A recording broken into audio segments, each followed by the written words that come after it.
Let's welcome Mr. Mike Cooke. Hey. I think we're going to need like 2 hours. But we'll try and squeeze it in the next 45 minutes. Wow. So for a lot of Gen Zs, I'm sure they're looking at us now. You're like, Do not include okay, me. no problem. And then I've done asking, my saying research. that why is probably Jay going on and on and on and on and on about this? So I'll start the story from my end. And this is like very early 90s maybe, if not late 90s maybe. Yeah, okay, after Tupac died. Yes. This is me at home in some small house being Kolebu, listening to this radio. This is listening to a station called Vibe FM, and then you hear everybody there. Everybody who is somebody is there. And there's the Vibe Cafe, and there's radio, but you hear people in the background, shouting, talking. They're partying on radio. They're doing phone in. People are calling with telephone, are calling into the radio station, and they're talking. Of course, we don't have a telephone at that time. So, and you're like, hey, Charlie. So when will I get that bang? When will I get a chance to be in such a space and like, see it happen. Probably at that time it was just Gifex and was it Gifex 90 something? Is it Gifex that we used to go to the trade fair? That was the only activity that would bring people together. Yes. So for us that was chilling. And then as the hopes of being in a community, a certain urban community where the real culture is happening.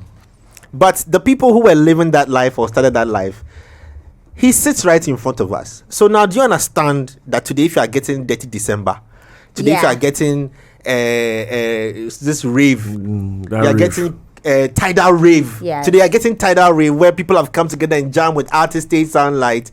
People started these ideas years back. Not to say it wasn't being done around the world, but they ushered it here because the last group of people that probably met together was when Kwame Nkrumah was declaring independence at the Independence Square. But beyond that, did we have such raves?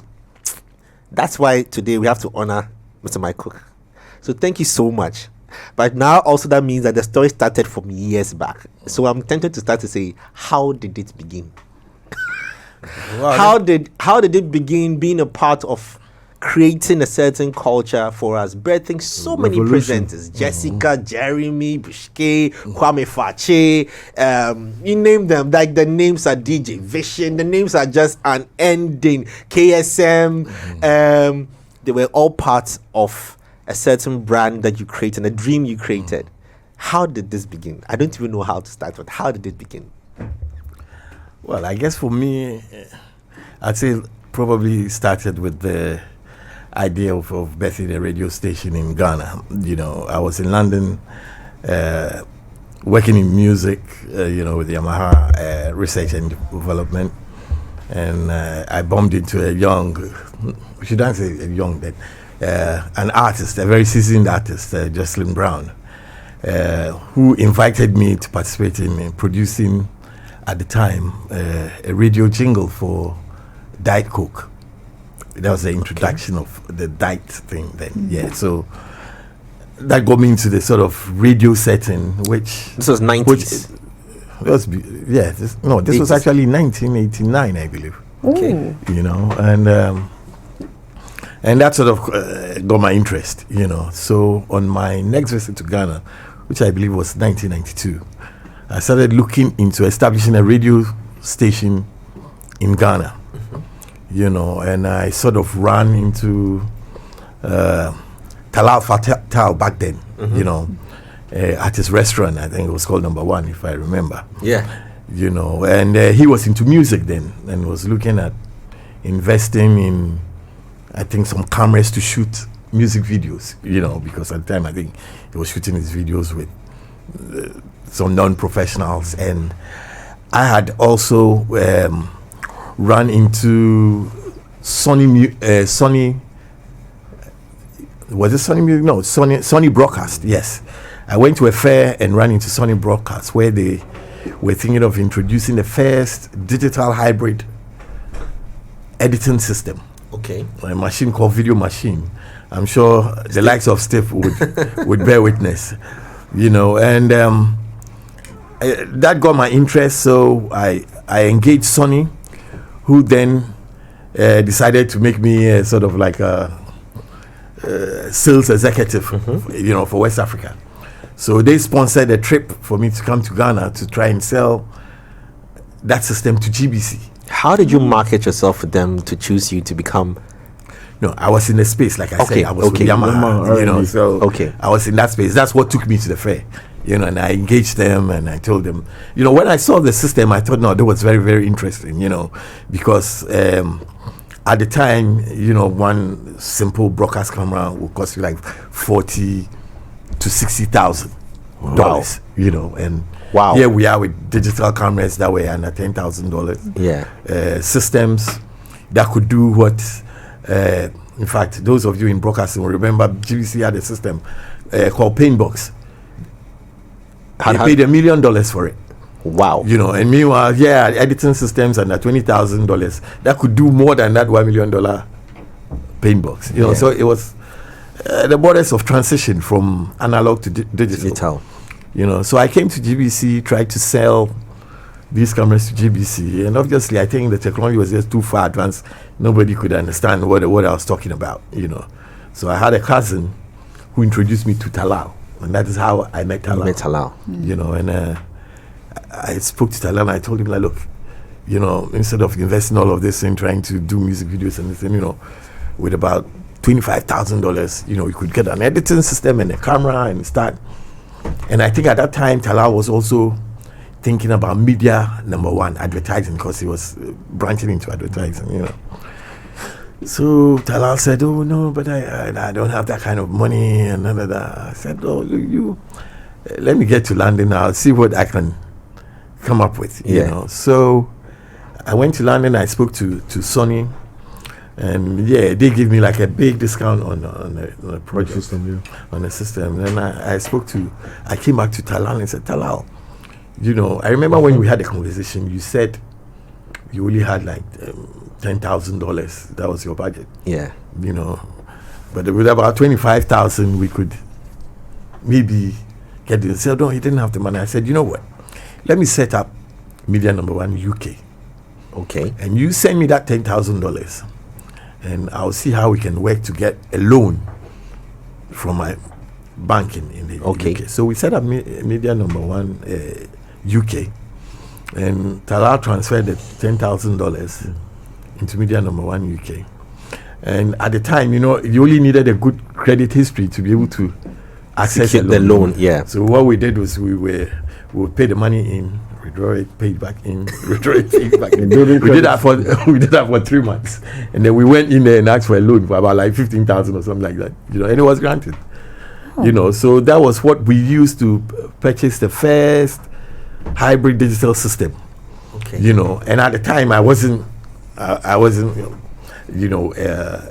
it a technical person. So I had a friend called EQ, who had a friend called Abraham Ohinejan. Okay, that's OM Studios. So I'm giving you the story. Yeah. So when I approached Sonny about this thing, then it was a question as to now who's going to manage them if we bring it to Ghana. So my friend said, look, I've got this kid who helped me do my video. At that time everyone was still in uni, and he then said, look, let me introduce you to this guy. He's also from Ghana. So that's how I got introduced to Abraham Ohinejan. And I said to Abraham, look, I've got this system, with Sonny. It's a new system. Abraham said, yeah, he'd heard about it and was interested. So I said, look, these guys are prepared to offer training, to somebody who can man the system. So I think this is an opportunity for you, since that's your line of work. So we got Abraham into Sonny, and Sonny trained Abraham on this new video machine. So we eventually purchased the system, and now we had to bring it to Ghana. At the time, there was a law or a regulation that said all these type of video cameras, systems like that attracted the 600% duty at the port. Jesus. They were 600%. classified as luxury goods, you know, and they were trying to discourage people from bringing those into the country. So, you know, we were facing this situation where we had to pay 600% duty on what we bought, you know, so 25,000, 600%, you know what we're talking about. So, I mean, we had to sit down, brainstorm. Then I came up with the idea to tell her that, look, nobody really knows what the system is, you know. So maybe if we could break down the system into parts, and instead of coming to pay 600% duty, I'll just buy 3 tickets for myself and come bring them. Abraham. And so what we did is we went back to Sonny. They taught Abraham how to dismantle the thing and put it back together. You know, we dismantled the camera. Somebody had the lens, somebody had the body, somebody had just the unit, somebody's carrying you know, and we split ourselves into 3. You know, so you had, I think Talal came on at the time, I think it was Ghana Airways, then I think there was Africa and BA. So we split ourselves like that into 3 and basically smuggled all this equipment into Ghana. Wow. You know, and now this is what happened. It's a very interesting story.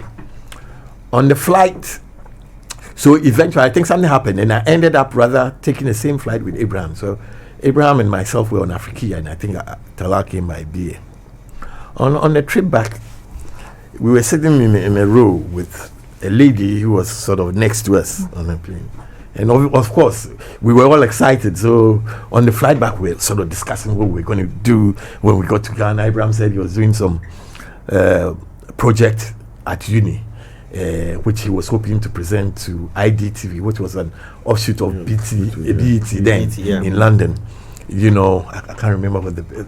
So Abraham was saying, look, I could finish this project. We could do a similar thing in Ghana. You know, so we were discussing all these, you know, how we're going to use the system in Ghana, programs. He was giving me ideas as to what he wanted to do on a short trip to Ghana. And there was a lady sitting beside us who kept listening. When we got to Accra, she said, oh, you know, I couldn't help but, you know, eavesdrop on the conversation. And it's very interesting. Can you give me your number? You know, so I gave her my number. I didn't know who she was, you know. And she said, so would you be okay if I came to, you know, wherever you are, your studio or premises to see all this, the machines that you're talking about? I said, no problem. So we got here. Abraham reassembled the whole machine and we started basically media number 1 with Talal, media number 1 Ghana. That was set up. And we were looking at, you know, utilizing the system for productions. And I think Talal had this concept of something that he was working on with Media, I think it was called TV Market, which is just like advertising products on TV. You know, so we started sort of building programs with that. Then Abraham came up with this idea that, look, he wanted to duplicate this project that he was doing in London. You know, so that was the birth of what you knew as Smash TV. Wow. Oh, okay. Just to help the Gen Zs. Oh my God! So you know your like TV magazine. Oh my God! You know, like we have it here called We Outside. Back in the day, maybe Foresight TV. You know, presenter. You know, interviews, events. Yes, you get it. TV. Smash TV. So we were watching Smash TV on Metro, right? No, on GBC. On GBC. And let me tell you how this whole... This will take you to the birth of Metro. So, you know, we obviously developed this program. We're going... I think those days, it used to be the Wednesday nights at the beach. We would go film, you know, put in these packages. I think we had... what was his name? Breedy. We employed Cindy. And there was this third guy. I can't remember what his name was. You know, they were the presenters at the time. You know, so we developed the first pilot of Smash TV. So there was nothing like that on the market? There was nothing like that on the market. Covering events and showing... No, there was nothing like that. Okay. So, just as we were heading into shooting the second episode of the pilot, I suddenly got a call from this lady that we met On your flight. on a flight. She says, "Oh, I want to come in. Is it okay if I come in with my dad?" I said, "Oh, no problem. You can come in with your dad." So I gave her the address. She came to the studio, and she was with this older gentleman who then came and introduced himself as Professor Dodu, director of TV, GBC. Okay. Wow. So he came in and saw the pilot and said, "No, we need to get this on GTV straight away. GBC's got this dormant frequency. We were thinking of coming up with another channel. Want to utilize that frequency because nobody's using it. That channel is what you now know today as Metro TV. Metro. Oh my God. Wow. Wow. Mr. Mike Cooke. So that's basically the birth of it. So I guess the rest you can follow what happened. So whilst this went on, I then decided to spend some more time in Ghana because I was working with Talal. Abraham will come for months on end supporting Talal. So whilst that was going on, I decided, look, maybe this is the opportunity to talk to somebody about this radio idea that I had. Yeah. So I even discussed it with Talal. Then I went to see, I think at the time it was Tutobi Kwache was then the information minister. Yeah. So I approached him about wanting to start. Actually, that would have been the first independent radio station in Ghana. And he said, "Oh, no, you can't go there. It's illegal. It's against the law." Yes. Radio is for news and politics. Anyway, there's discussion going on, but don't. And when I researched the laws, I realized that there was nothing actually stopping you from setting up a radio station. So I went in there a bit stubborn, talking to him that, look, if I can get equipment and start up the radio, there's no law. And he said, no, if you start it, you're going to get arrested. You need to get permission from the frequency board. So I went to the frequency board. I met this gentleman called Major Tando at the time. I discussed my idea to him and said, no, the thing is that government is discussing, but the government hasn't decided to liberalize the airwaves. So, if you start anything, it will be legal, but take your time. You can bring in a proposal. So I spoke to the guys. Very bureaucratic. Yeah. Long. I then sent in a proposal for establishing a radio station, And, they kind of left it there. Then I went back to London. Then I think took maybe about a year. Out of the blue, I just heard that the government had decided to liberalize the airwaves and some candidates had been selected and we need to come in there and do interviews with the frequency board. Yeah, so I came to Ghana. Wow. At the time, I didn't even really have structure because I was going. I think the applicants then were Kwawansa. So some big players back then, And me, I was just a young kid, So I just decided, in Ghanaians, if I just go in there talking all this big language, nobody will probably give me the time of the day. So there was this guy who had come to Ghana to work with us on this project because he was also like a video broadcast. Should I say consultant type of. So I spoke to him. I said, look, I've got this interview with the frequency board, but I think just me going talking to all these big dudes, ministers, it won't work. So I want you to just accompany me. I'll say you're like the investor and you're bringing all the tech. So I went in there with this guy into the meeting. He did not really know anything about radio, you know what I mean? So I had to do most of the talking, and I was so much into the digital thing. I just bamboozled them with all the digital language, I want to do this. And I knew I didn't understand what I was saying. But you were using it either way. But pitch is the pitch. After me, they were like, oh, this is brilliant. This will be good, because, the Ghanaian mentality. Because they saw me with English means a again. white dude. Yes. Yeah. So I left, and just by a couple of months later, I got the information that we'd been granted, I think 5 companies or individuals had been granted frequencies to establish independent license radio. to right. Yeah. So that was the beginning of Vibe. So I had to sort of. Why did you name it Vibe? I don't know. Why did I name it Vibe? Just Vibe song. Yeah. No, I think I went through a few names. You know, I was big time into radio in London back then. You know, those Solar Radio, all these radios that I used to follow. You know, I don't know where the name Vibe came from, but I thought it was. You had a chance to choose so many, different target groups. You know, to let your radio station appeal to. But Vibe FM was today would say, yes, we'll make reference to 3 Music. We'll make reference to other youthful brands, you know, the Foresights. Globally, we're talking the BETs. Vibe was the urban go-to radio station. Is that how it birthed itself? Or yes, that's how it birthed, because that's what I was used to. You know, I was into the urban music in London. I was into music in a big way. You know, so that was what I was used to. The radios that I used to listen to back then catered for that same space. Okay. You know, so that's what I was comfortable and familiar with. People have always questioned this youthful space if you want to be in media, and that sometimes they say that there's not much purchasing power with the young people, so doing business.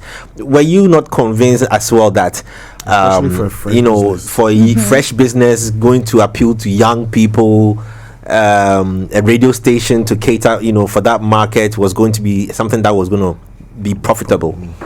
You know, my experience from London was that space in London at the time was the place to be. You see what I mean? So for me, I wasn't convinced with the local argument here that wasn't the market to target, because I wanted to start a trend, and in my music space, I was very intentional about that. That's the direction where I wanted to sit, So coming to Ghana, with the radio and what I had in terms of my vision for music, I think the two just gelled naturally, So when I came to Ghana, I didn't really have even the necessary budget to run a full-scale operation, So I was approached by a guy called Danny Blue, who used to have a station, CHM, I think it was called. I forgot. Combined Household Music, yes, it was called. Which was where Sam Mallet was the sort of resident engineer. So he came to me and said, "Look, I've got this recording studio. I've got some space, so why don't we start the music there, and I know you're into music. You can use the recording studio, as well, and let's try and combine and drive music, So that's where Vibe started in Mataiko. Okay. So whilst there, because he offered me that recording space, I met Reggie. Reggie came on, decided to come back to Ghana. That's Reggie. And I have a whole history with Reggie back in London. Okay. So where music is concerned, because I had already put him in a studio. We had recorded the first, what we used to call New Jack Jazz, which was the first actual fusion of hip hop and jazz. Okay. Way before Tribe Called Quest and all of them did it. We did it first. Crazy. In fact, to tell you the truth, Tribe Called Quest got their deal because of Reggie. Okay. Wow. Jai Records. We were offered the first sort of deal on New Jack Jazz, which came at a time because I met Ted Riley in Jai Records at the time. He was working with some girls called We Papa Girl rappers. He was nobody then, nobody knew him. And he sold me this concept of New Jack Swing, so after talking to me about New Jack Swing, I then went into the studio with my guys and we decided that we were going to, because he was using the old swing beat, which is what he had sort of increased the tempo on to form what you call the basis for New Jack Swing, because it was that old swing rhythm that's been sped up, which forms the basis for New Jack Swing. So I went in there and decided that I'm going to fuse jazz, with the hip hop. So I did this record that I featured Reggie on, and at the time I wanted to go independent. So I went to the Abbey Road Studios in St. John's Wood to master the track. Whilst the track was being mastered, the A&R executive of Jive Records was in the studio waiting to also master a certain track, but we were there before him, so he was just sitting. It's not the same place the Beatles were. The Beatles studio, yeah. You have to add that too, so that So whilst he was sitting there, this thing was being mastered and it was being played in the speakers, and he heard the music and it's like, nah, this is different, But he did not speak to me, I did my thing, I left, he went in there, mastered that, and then I just got a random call from Jive Records saying, my name is John Williams, I'm a A&R executive for Jive Records. I had this tune, at Abbey Road Studios. Apparently, the guy behind it, and we're very interested. We're looking for something new because Jive Records was then just setting up in England. Jive Records was then in America, and we're setting up in England. So he said, "Look, we want to sign this up to use as our first signing of establishing Jive Records in England." And Jive Records was owned by a lady, a South African lady. So she had brought Billy Ocean and what was the South African jazz artist? Popular South African jazz artist. Jonathan Butler. Okay. Yes. So they already had Jonathan Butler and Billy Ocean, and we're looking for a younger sort of like artist that fit everything. So they it's another story. So they offered me a deal, a 5-year deal, and set up a showcase at London's Hippodrome. And I invited all media. And that was a big thing, So I went to Reggie. I said, Reggie, Charlie, it's happened. Big deal, Hippodrome. We need to sort of go out there and perform. Okay. So I even remember that weekend I had to stay in the Yamaha office until research and development until the into the mic. I think we're losing you from the microphone. So it was, I think, I believe the show was on a Saturday. Okay. And on a Friday evening I stayed at work. Because there were all this new equipment that Yamaha had released, So I waited for everybody to leave the shop, and I actually smuggled some of these latest gadgets, out of Yamaha to go and do that performance. This is the second smuggle that has come up. To do that performance at London's Hippodrome. So I told Reggie, we got ourselves together. But then right from the beginning, Reggie wasn't so much into my jazz thing. He was more into that whole underground hardcore. Back in the day, NWA. That was his thing. So I could tell Reggie wasn't really comfortable with it. And he kept saying, "No, now these people, if they ask us to wear pampers, it means we have to wear pampers, and you'll be selling out." And so I could tell Reggie wasn't happy. Then Reggie, I think there's a little disagreement between me and Reggie because at the time his main clique was Freddie Funkstone. Yes. And Freddie Funkstone wasn't part of that recording that we did. So Reggie started having an argument with me that if he's going to do the show, Freddie Funkstone has to be included and he has to do his underground stuff. And I'm like, Reggie, that's not what the people are paying for. They've paid for executives to come all the way from the US. They want to come and see this showcase, this new signing. And it's specific. Reggie says if he's not doing his own stuff, he's not going to do the show. Wow.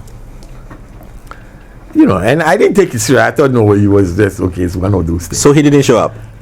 Now we get to Hippodrome. Oh, boy. They were supporting acts, side things. Now, so they announced, I think it was Mickey Mike and the Jazz, Big Ben and Mickey Mike and the Jazz Step. That's what we call ourselves. We get announced. Where is our artist? Lead singer? Lost. Nowhere to be found. Nowhere to be found. Reggie didn't show up. Reggie I didn't know that the argument was that serious. He had walked off. Oh my God. When he came in, he never said this part of the story. Wow. Oh my God. I mean, that's one of the most shocking Of your life. of my life. I was like, what? I was looking for Reggie. I couldn't find Reggie. Once Where's an Reggie? artist, always an artist. Reggie's walked off. And they kept announcing. And the guy, the John Williams guy who took Faith with me, was so upset, because he had paid serious money to bring top executives from the US. Oh God. So Reggie, this guy just walks in. Mike, what is happening? Then even the manager of Hippodrome kept to say, Mike, My God. do you know what people do for opportunities like this? Do you know how many people dream of opportunities like this? Man, you guys can get serious. He says, Mike, I don't think you're ready for the big time. Oh my God. And still looking for Reggie, couldn't find Reggie. So then This is a movie. there was another lady called Davina that I was working in the studio with.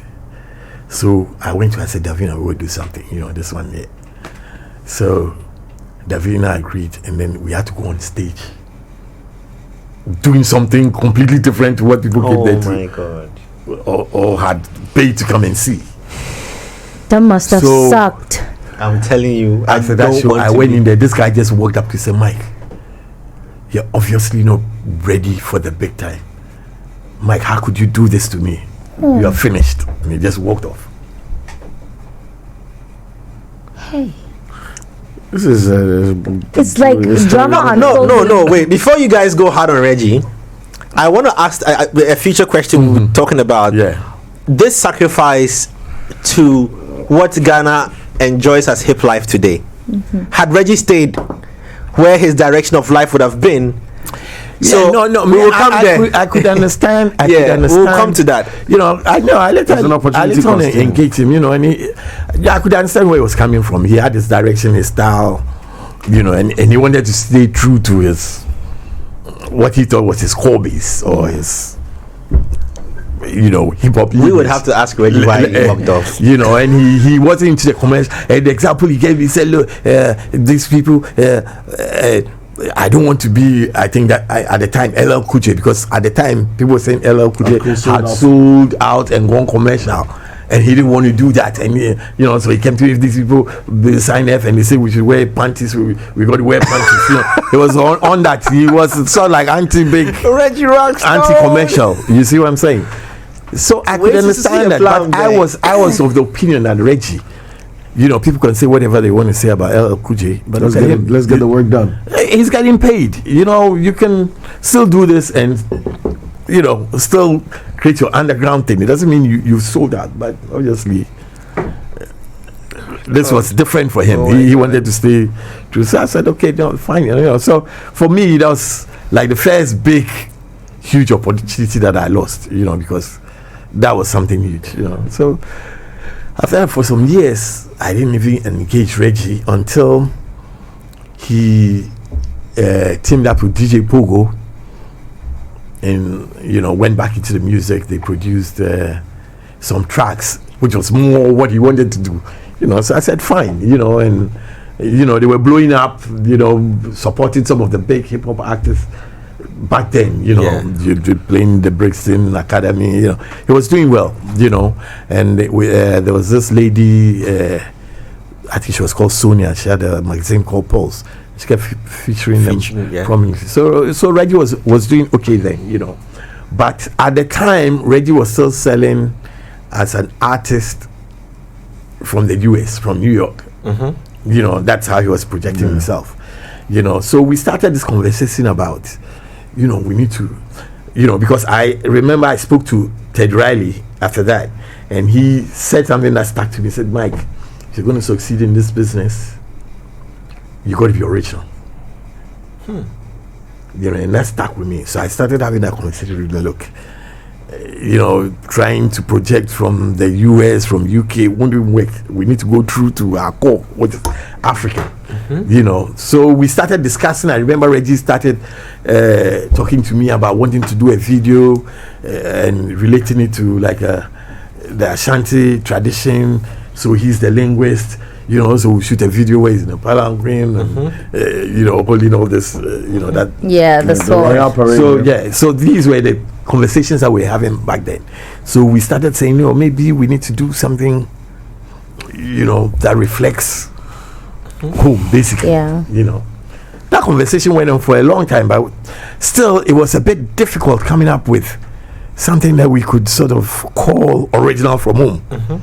He was I think we started with trying to rap in pidgin, but for some reason, even though now it looks very easy, it looked very complicated at the time.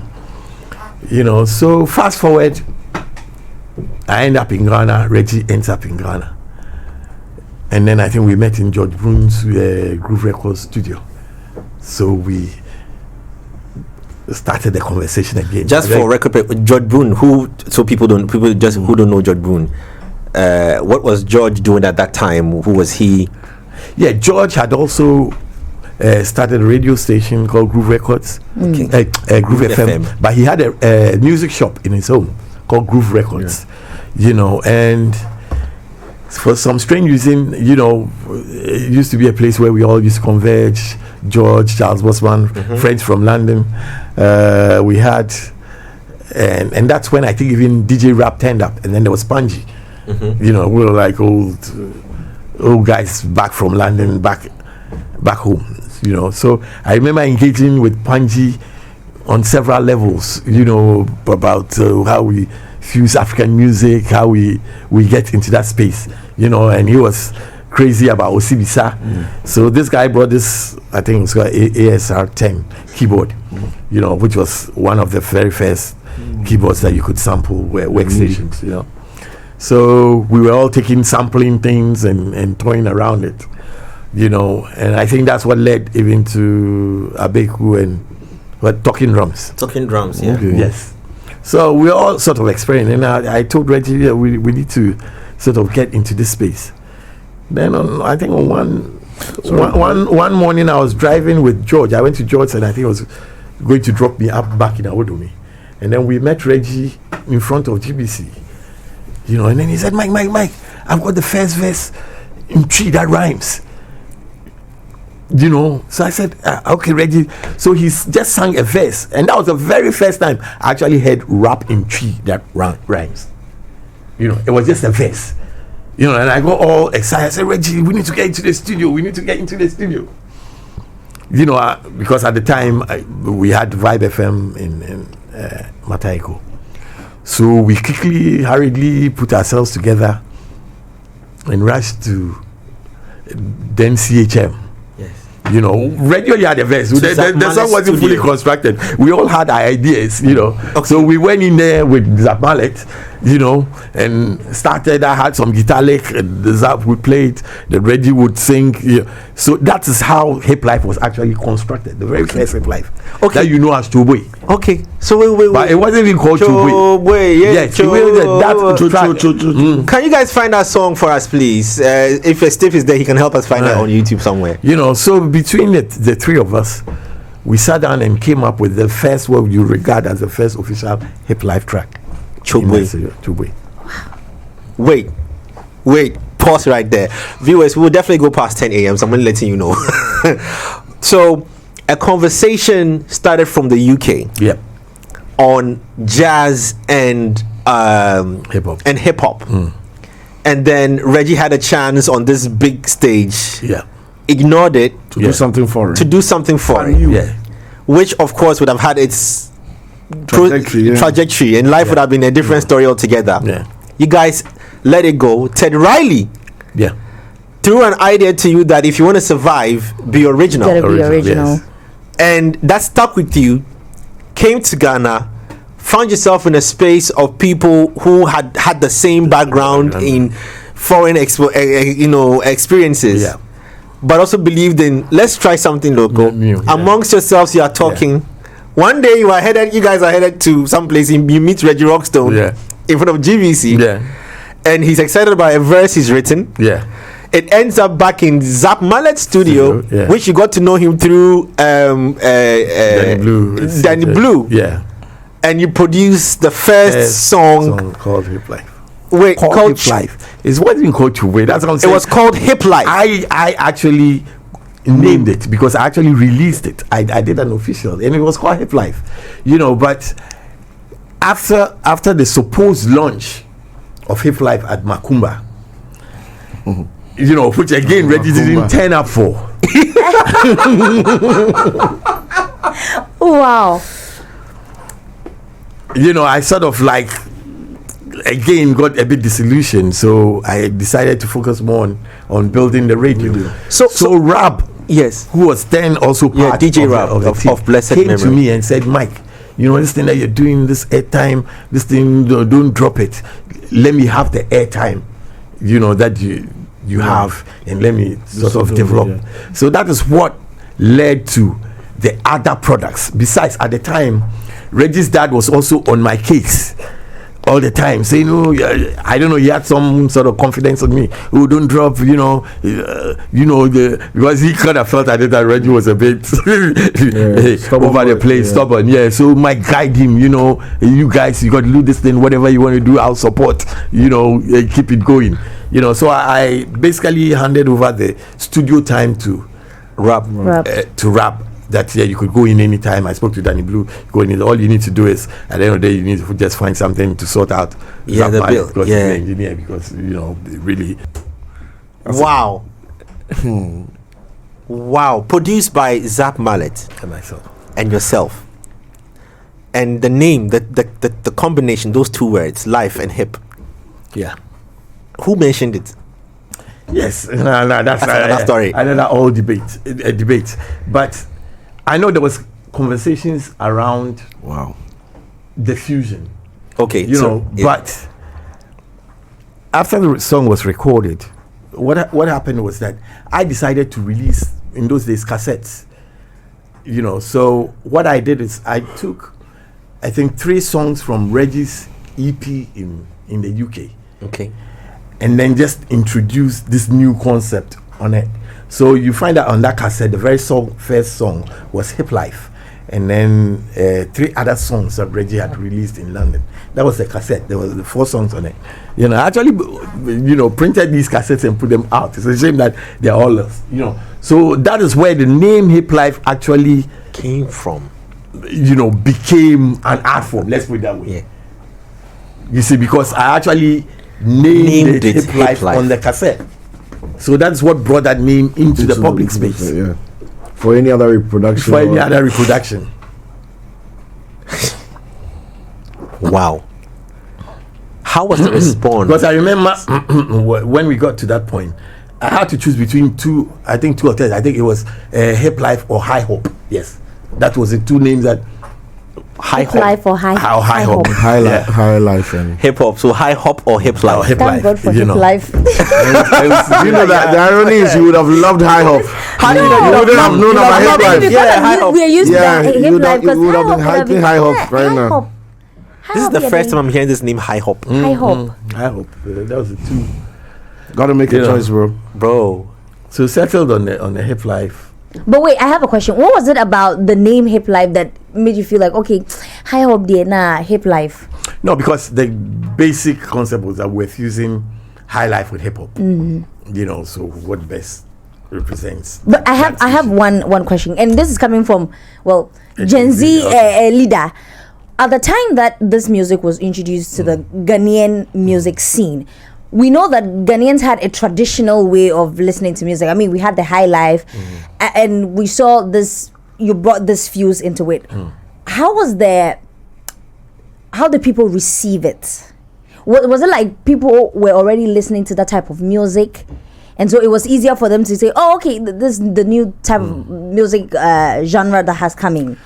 You know, the thing is, remember that I had a very powerful medium at the time. Yes. You know, and for me, I believe that once media is concerned, once you deliver it to people enough times, it sticks. Yeah. It will stick. You know, I knew that from way back in London, you know, that you got some useless songs that make it to number one just because it's played over it's played over and over again 20 times every day, and you find yourself psychologically your earworm movie just it happens. So I knew that that was going to catch on, you know, because at the time Reggie himself was a brand, you know, because he had a history of doing dance competitions, you know, martial arts, you know. So with an artist like that, you know, driving, you know, a journey like that, it didn't take long, you know. And then came, you know, we didn't really know how well it had caught on until the carnival. Yes. Now we come to the vibrant street no carnival. social media, right? So you're just broadcasting. You're just broadcasting, and they were going to nightclubs and you know, Mike, please, do one or two skits. But we weren't too sure exactly what the impact of what we were the doing carnival. Until the carnival. What made you organize a carnival? Because it was the first for me in my time. It was the first carnival, and when I heard carnival, the first thing I know about carnival, you know, from watching you know, TV and reading from Argos magazines and things that you probably see. Argos, Index. Yes, it's, you know, the Barbados, you know, those countries, they have carnivals. But so when you what made you decide that let's block Oxford Street, and why did you choose Oxford Street and everything? Is it because of the nightlife there? No, first of all, you know, I had a presenter called Victor.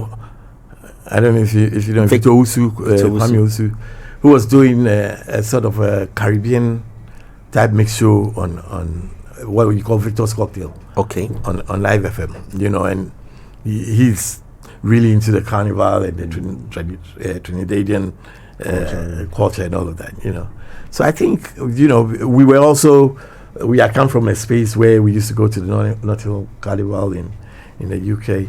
So I think we were just talking, and, you know, like, it would be nice to start up a carnival in Ghana, you know. So then I just looked into the elements of what it takes to put a carnival together, and I realized that it's a question of just creating a spectacle, putting in a nice venue that will attract investors. I'm sorry, my production team said they can't hear you in the microphone yet. You know, so you know, so I toyed with the idea, and I think on one of my loose trips, I went into Osu Oxford Carnival, and I was just looking at the street and looking like, no, this could be the right spot. What? to birth a carnival, you know.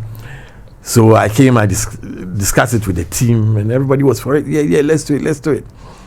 Then we went around, you know, we put a proposal together looking for sponsorship.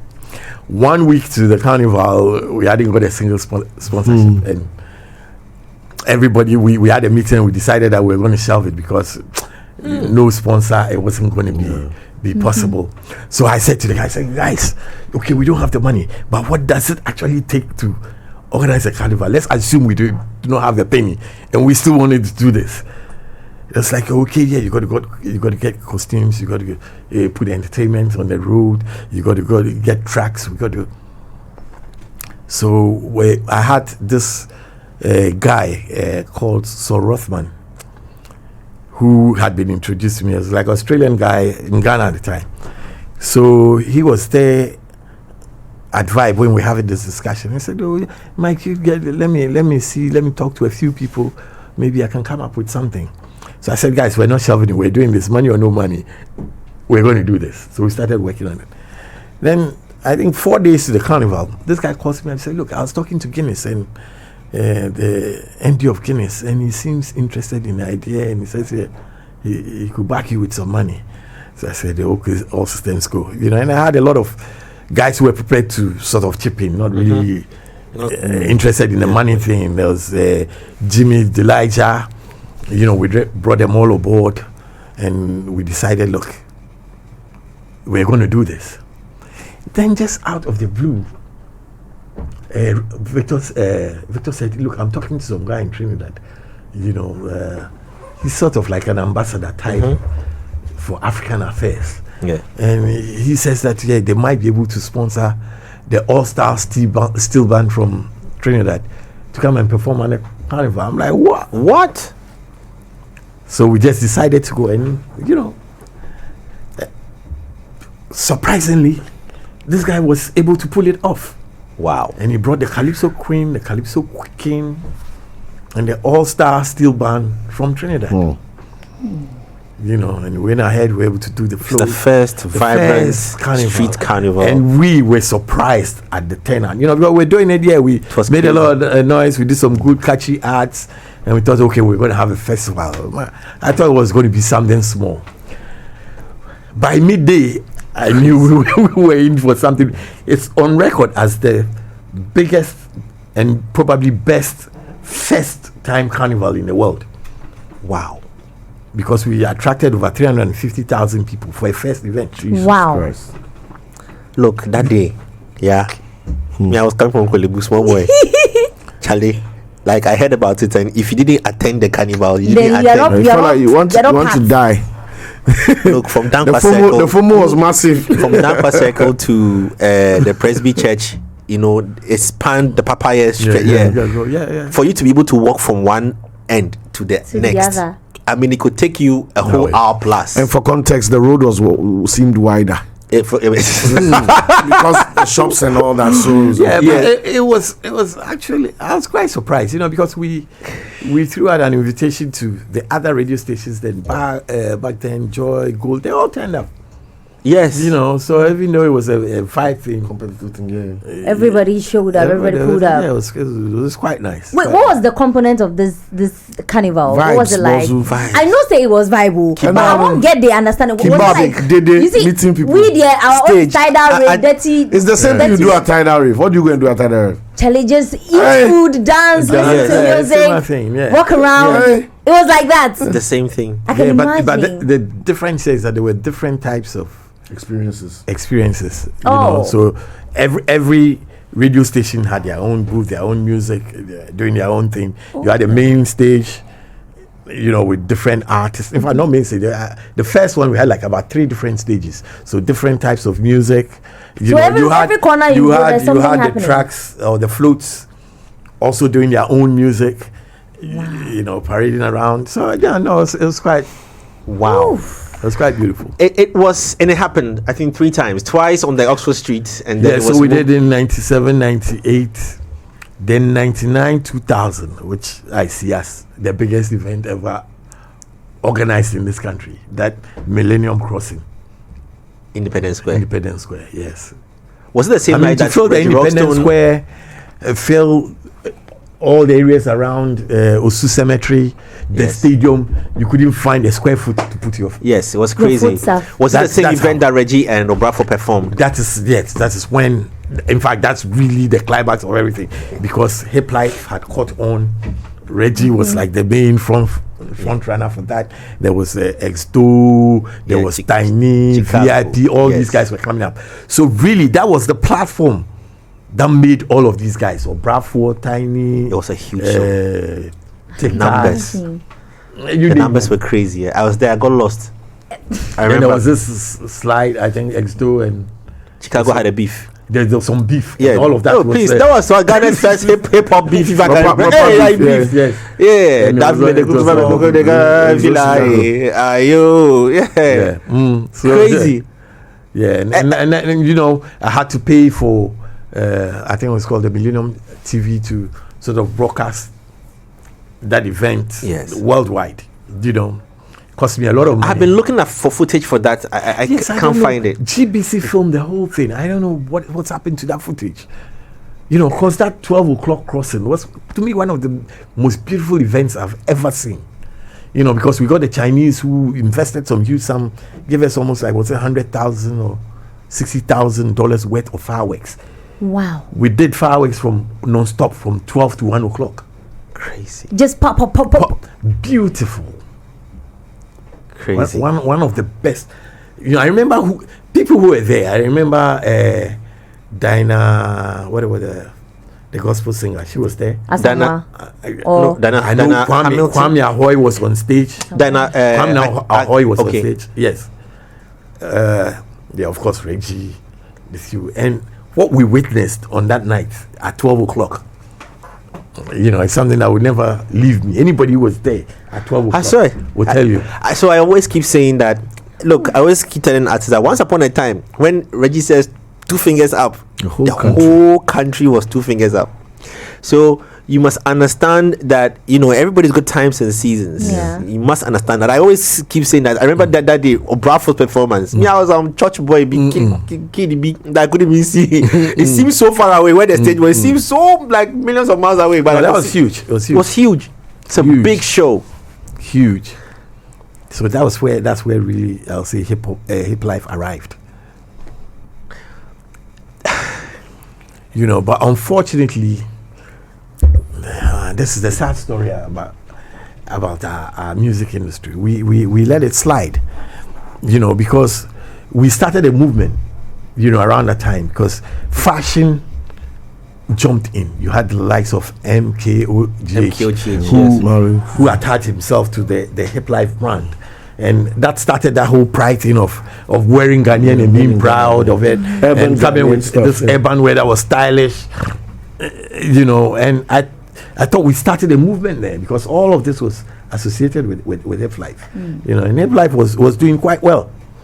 At the time it was also products, so people were selling products and making money. But I think, I don't know what happened. We let it go. Because the Nigerians saw it, and you had the likes of Kenny's Music coming in here, bringing Two-Face into our space, onto our platforms, and we actually promoted them. Tic Tac went in there with Tinny and Tic Tac, and that was really the emergence of the whole Nigerian thing that we know now. Because we then had Goodies, who was collaborating with him. So he would come to Ghana and start bringing his artists from Nigeria, and we were promoting him in the space, leading that space. What happened to us? So basically, Kenny's came in here and took us and robbed us. Yes, and we basically took over that space. So you went from Two-Face to P Square. To what we now know as Afrobeat, Wizkid, and all of them. To Oxlade and... they took over because of the Nigerians. We are all guilty. Can be very intense. They've got the money to back. They've got the numbers. So we are guilty. We do have a lot of... What we didn't do, which I thought was a missed opportunity, because at the time there was a conversation going on. I'll blame myself partly because I should have pursued that, with this collaboration with Nigeria. We spoke about, having chart systems in both countries and sharing music. So Kenny's was going to compile top 10 tracks from Nigeria. We compile top 10 from Ghana, and we exchange and cross-promote, And I think if we had pursued that, we would have been in that space. We would have grown with whatever is happening with this whole Afrobeat thing, But we didn't pursue that. We left the Nigerians, and they took it and ran with it, whilst we're still marking time. So I think our business foresight wasn't quite there. We didn't really sit down and plan as a unit. Because last time we're discussing the rate of production of new artists from back in the day as compared to now. And it's now become so difficult to get hit songs as artists because originality is gone. It's gone, The market is diluted so much. But had we maintained what we had, we at a point in time made Hiplife look like it was for we call them a benkwai now. If an artist ever said he was a Hiplife artist, it was looked down upon a certain way because we wanted to have a certain affiliation with the West.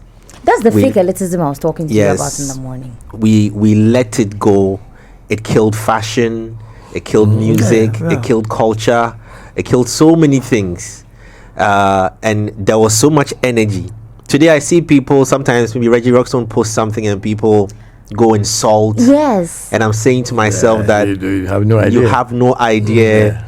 And Mike, had you not decided to come to Ghana, the story today would have been different. Very different. Even besides him deciding to come to Ghana, had he held on to what happened initially. Yeah, with the jazz. Yeah, With the jazz yeah. thing. Yes, had For you me, that's the biggest lesson here. yeah. Mm-hmm. You know, that jazz thing, 99.9% of us would have not got it. Yes. Yeah. Would have not related. The relationship think would that's just be and I think that's the magic. That's Yes. where the magic happened. that you guys still went ahead to still want to believe in Reggie. Still believe in Ghanaian music. Yes. After that, Yeah.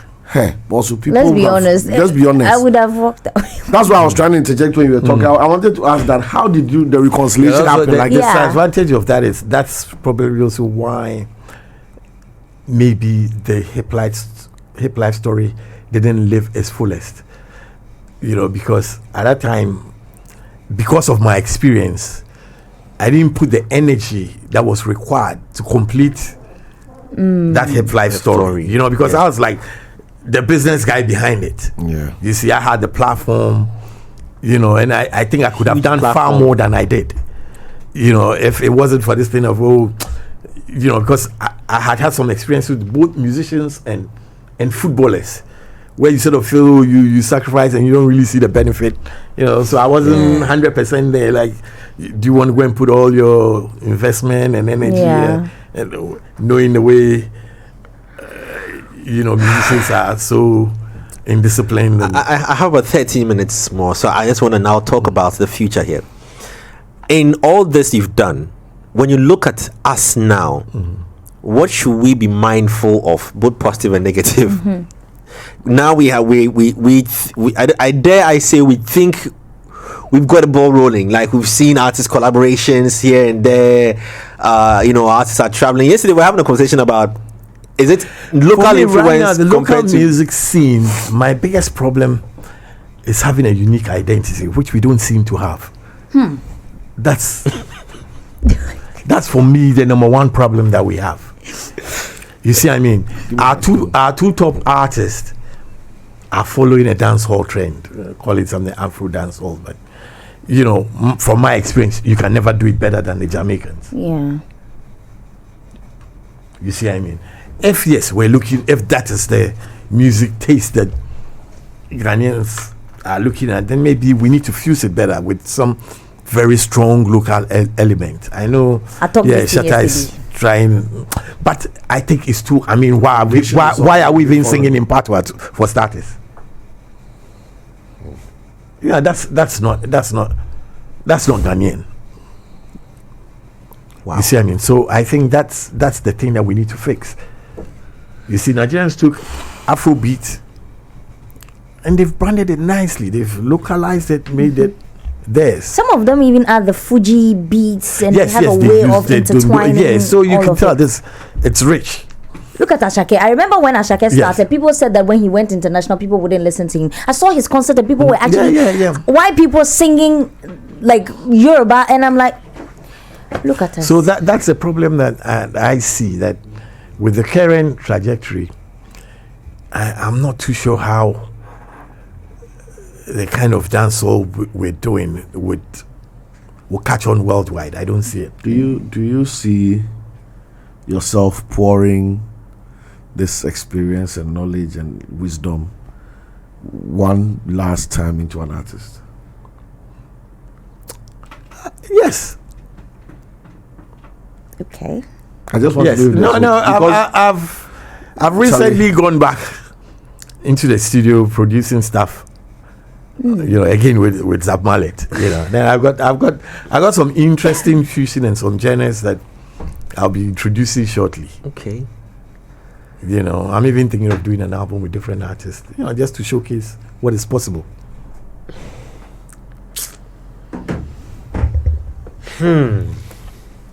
Not to say that our scene is bad now, but we you see, that's the same way that had you pursued My jazz, it would have been a different story. Yeah.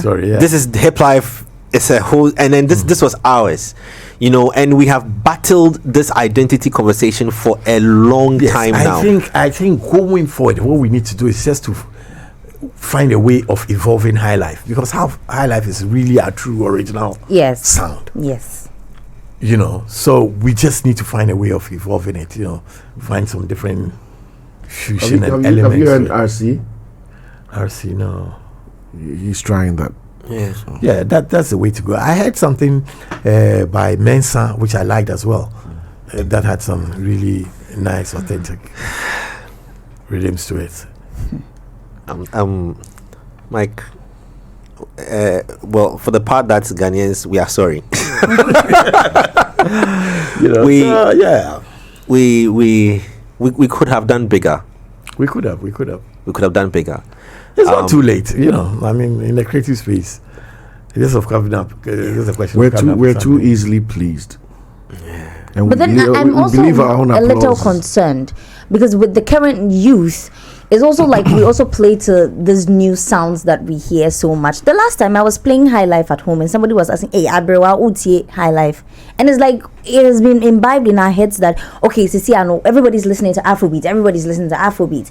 Would it be possible to But reintroduce Afrobeat it? itself, it's it's a shoot off of the original fella Afrobeat. So the same way we can have an offshoot of Highlife in that same direction Okay. And push. and push Just it. push skip it. the And head that's original. Play it That's as many times as Because we can.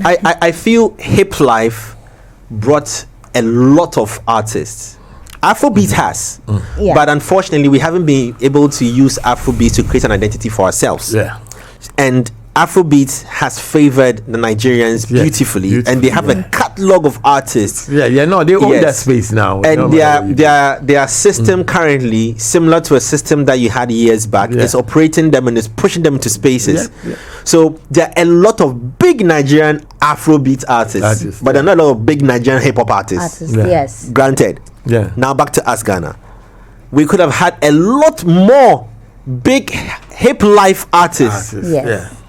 And now will be the opportunity because now be the biggest time because now I feel that we have turned our backs a little against what was coming from outside, the Afrobeat coming from outside, and now we are looking within our spaces now. Now we are there's a little bit more focus on Ghanaian music. There I say I don't go. There's a sound that I like. The kiddies, even the Kwame Eugenes, Adina. There's something there. We're on the cusp You feel it. of finding a sound that we could use. Because all of those have those strong elements of Highlife. I think it's just a question of fine tuning it and getting They're making it work. a sort of rhythm that flows with what's happening today, and we're there. And I don't think we're that far off, but we need to, pursue and create along those lines. Do you think it will be difficult before I wrap up? Got 7 minutes. Do you think this will be the difficult task to read? Because I don't think it's difficult. It's possible.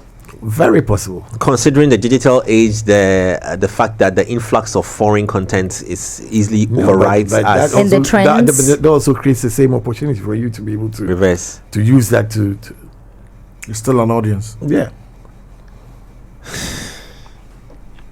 Fingers crossed. Do you think? I don't know if you've spoken to Reggie in recent times, but do you think, in any way, Reggie is pained? I'll throw this question back to him. Is pained by what it could have been, to what it is now?